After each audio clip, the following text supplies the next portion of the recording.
What's going on, guys? Welcome back to another HF Auto video. Today we're going to be working on my F8M3. I'm going to be installing some VRSF intakes. So as you can see, here's one right here. This is the long one, so it's kind of like that this way, and then we got the short one right here.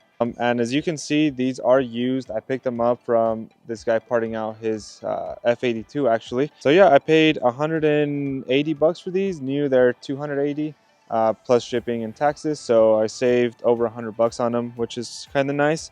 And the filters are, pretty much new. First things first, you got to remove the carbon fiber brace. This top tube is super easy. Take this clamp off and then swap your mass airflow. The shorter one, however, is a little trickier. You got to get down into here. Pretty dark down there. Should be a pretty simple install. First things first, though, we're going to go get sound clips of the stock intakes. We're going to mic the car up, put this in the engine bay. So this is going to be test number 1. As you can see, we got stock air boxes in it still, full stock intakes.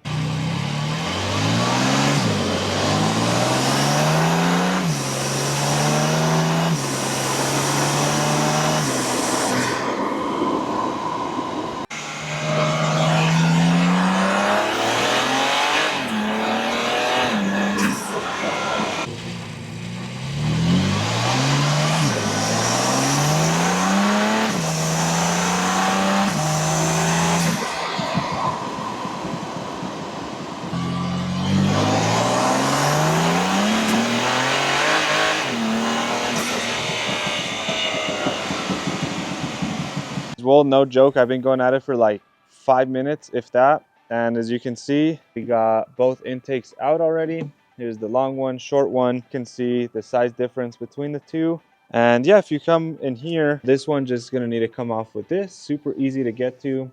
Basically, once that is out, you can pull this pipe off. You do everything in reverse. But yeah, super easy install. If you have any common knowledge with cars, you can totally do this at home. You don't necessarily need to take it to a shop. However, if you do want to take it to a shop, that's totally fine. But I think this is totally doable at home. Like I said, this is 5 minutes of progress. So I actually wanted to show you guys this, because in most videos that I was watching, they made it seem like right here was like extremely tight, but they made it seem that this clamp was going to be really hard to get to. But as you can see, it's right here. And let me show you guys how easy the access is. Like, yeah, you'll be fine. One thing that you got to be pretty careful of is there's going to be a little arrow on top of it, and if you come over here, the arrow needs to be in the same orientation as the arrow on the intake. It's pretty hard to mess up actually. Well, actually, it would still bolt up the wrong way, so that's just something you got to keep an eye for. But yeah, you should just pop it in. You know what, I'm gonna add a little bit of the oil so that it'll slide in and we don't damage the gasket. Tighten that down. Intake, the pod is snug down. Went with black hardware. The intakes are fully on. Got the mass airflow swapped over. Everything's tightened down. Now it's just time to throw the big brace back in. I wiped it down now that it was out. We are all done with the intake install. It legit took me like 20 minutes of like just straight work. Super easy. You guys got the rundown. Next thing is I'm gonna put the mic in the exact same position that I had put it earlier.